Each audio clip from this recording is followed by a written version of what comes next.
Nosso quadro de saúde hoje vai falar de um tema que todo mundo tá assim falando, né? Maior bafão. Uma tem intolerância a glúten, uma tem intolerância à lactose, uma tem intolerância... Gente, são muitas os fatores que nos levam a ter essa mudança, essa modificação no nosso corpo. Eu não entendo nada, só sei que eu tenho intolerância a glúten, mas quem vai conversar com vocês hoje é a doutora Vivian Campos.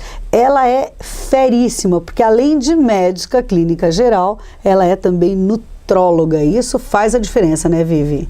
Oi, Fabíola, tudo bom? Tudo bom, querida? Faz diferença, com certeza. Pois é, intolerância. Intolerância Ai, que agora raiva! Tá super na moda, né? Na moda, né? Não, na verdade é porque as intolerâncias aumentaram muito ao longo do tempo e também o diagnóstico dessa parte melhorou bastante, né? Começou com o diagnóstico de intolerância à lactose, que o acesso ao exame está muito mais fácil, então o conhecimento dos médicos está muito maior e, na verdade, a sensibilidade das pessoas também aumentou. Aumentaram. Por que será? Por uma série de coisas, principalmente por uma alteração da saúde do intestino. Tem uma série de coisas que alteram a saúde do intestino e aí facilitam também o desenvolvimento de intolerâncias alimentares. Não o do leite, porque a lactose a gente até tinha comentado no programa que eu falei que era diferente da alergia, né? É verdade. A lactose é um açúcar, é o açúcar do leite, e quem não tem a lactase, que é a enzima que digere esse açúcar, são as pessoas que são intolerantes à lactose. Né? E com a idade, assim, até os 5 anos de idade, a maioria das crianças tem uma produção boa de lactase e depois dessa idade costuma diminuir, o organismo produz menos, então tem uma dificuldade de digerir o açúcar do leite, por isso que é bem comum ou numa criancinha bem pequena ou no adulto. Já no adulto. Pois é, a gente está falando aqui tá na moda, mas gente, é verdade, porque muita gente que eu converso... e assim, a gente está o tempo todo, né, conversando com todo mundo. Todo mundo tem intolerância a alguma coisa. Porque o que acontece? O intestino está sendo hoje muito agredido por medicamento, por estresse, uma flora intestinal que não está muito adequada, tanto que os probióticos estão super na moda também, os que ajudam a proteger os lactobacilos, tudo hoje em dia tem adição de lactobacilos, né? Os Activias da vida. Sim. Realmente ajuda a proteger a flora intestinal, que a flora intestinal bem protegidinha diminui os processos de inflamação, de intolerância alimentar, ajuda a diminuir. Né? Como é que qual é o primeiro sintoma da intolerância? Esse é um grande problema, são vários sintomas. Cada pessoa pode desenvolver ou apresentar sintomas diferentes. Tem gente que tem constipação, tem gente que tem diarreia, tem gente que tem distensão abdominal, tem gente que de manhã fala, nossa, eu tô magrinha. Aí acaba o dia parecendo que tá grávida. Aquela sensação de estufamento abdominal, né? Isso é um sintoma. Mas muitas vezes sintomas não relacionados com a parte gastrointestinal. Então, enxaqueca, cansaço, alteração respiratória, por exemplo, piora da rinite, sinusite. Doenças autoimunes têm influência com a parte de intolerância alimentar, então piora, por exemplo, psoríase, a própria artrite, qualidade do sono. Às vezes altera com a irritabilidade, depressão. Então são sintomas que você dificilmente consegue correlacionar, né? E uma outra questão da intolerância, que às vezes é difícil da pessoa detectar que aquilo está relacionado com a comida, é que os sintomas não são imediatos, como o de uma alergia, por exemplo. Você comeu camarão e empolou.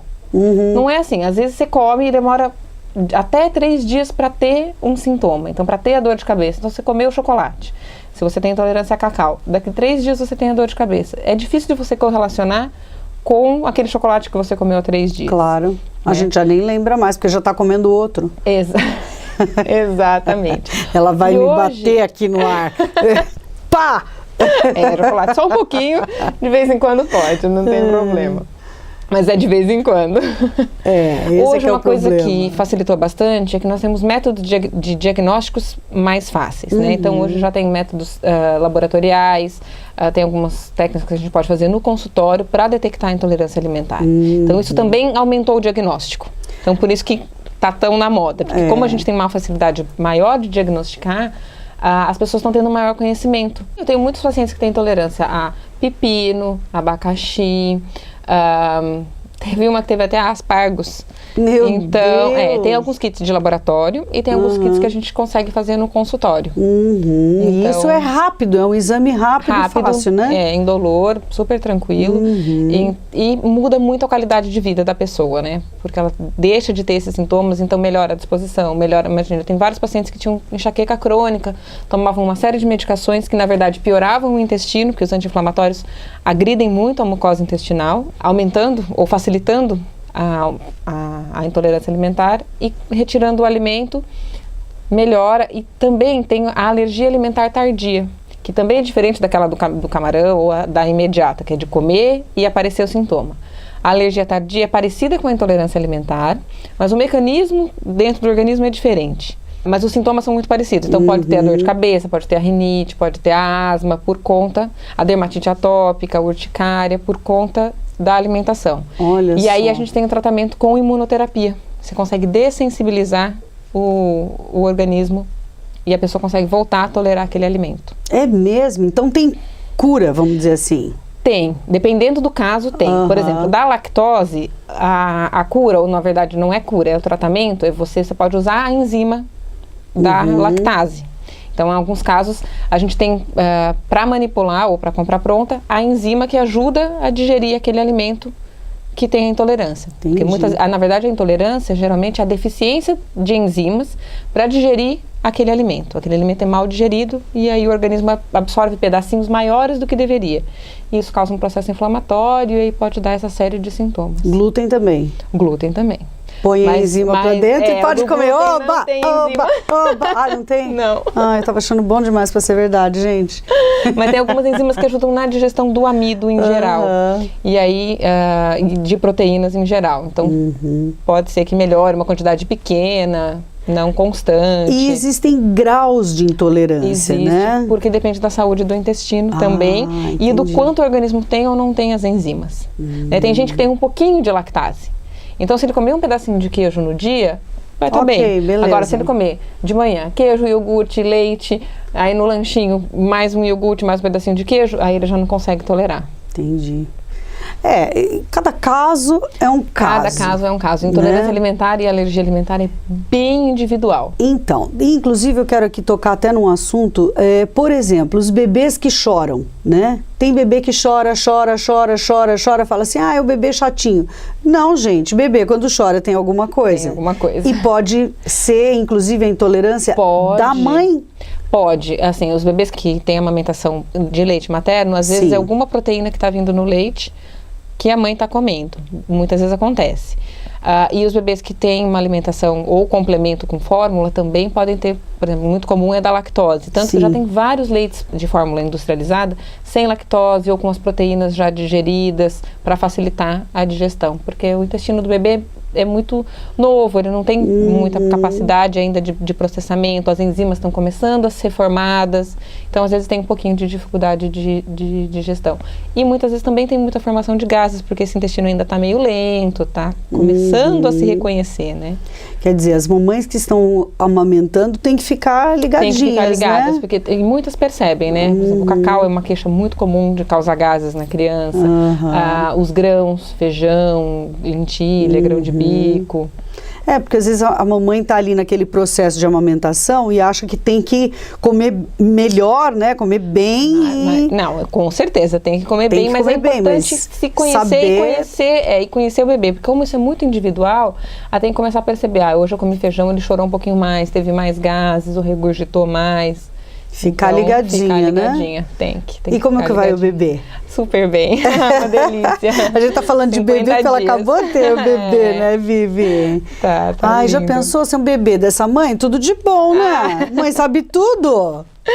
Imagina, obrigada. Ô, Vivi, então essas intolerâncias todas elas têm solução, quer dizer, as pessoas podem ficar tranquilas de certa forma. Tem tratamento. O primeiro tratamento de imediato é a exclusão do alimento, por um tempo. Até a gente recuperar esse intestino, a gente vai ter que tratar esse intestino.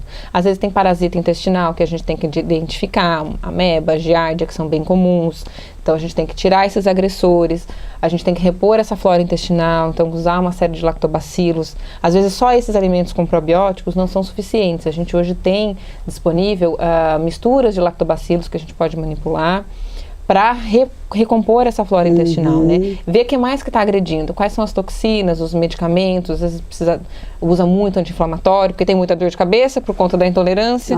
Então, a gente, é um ciclo, né? Você vai agredindo o intestino, vai tendo mais intolerância, vai tendo mais indisposição, agride mais. O glúten também é muito comum de causar inchaço. Então, inchaço das articulações, a pessoa tem muita retenção de líquido, faço drenagem, faço atividade física, tomo água e nada melhora. O glúten é um dos que mais causa retenção de líquido. Só que o mundo é feito de glúten, minha amiga, é muito difícil isso. Graças a Deus já está melhorando, né? Está melhorando. Hoje, até por conta desses diagnósticos mais fáceis, a gente já está com bastante produto sem glúten, já está vindo bastante coisa nova, tem bastante disponibilidade, a quinoa é um ótimo substituto, por exemplo. Então tem alternativas, a gente precisa conhecer. Às vezes é só o trigo, não é o glúten, então isso facilita, deixa a gente com mais opções. Legal. O mais importante é conhecer. Amei, gente, a doutora Vivian Campos tem um blog maravilhoso, cheio de receitinhas, cheio de dicas, cheio de comunicação, informação, né, Vivi? Sempre que eu posso, a gente coloca o que tem para facilitar para o paciente, né, para dar dicas de receita ou informações novas. E a tua formação é clínica geral, mas você também tem... Isso, eu fiz pós-graduação em nutrologia e em ortomolecular. E trabalho com a parte de alergia. Né? Pois é, só para a gente recordar para o nosso telespectador.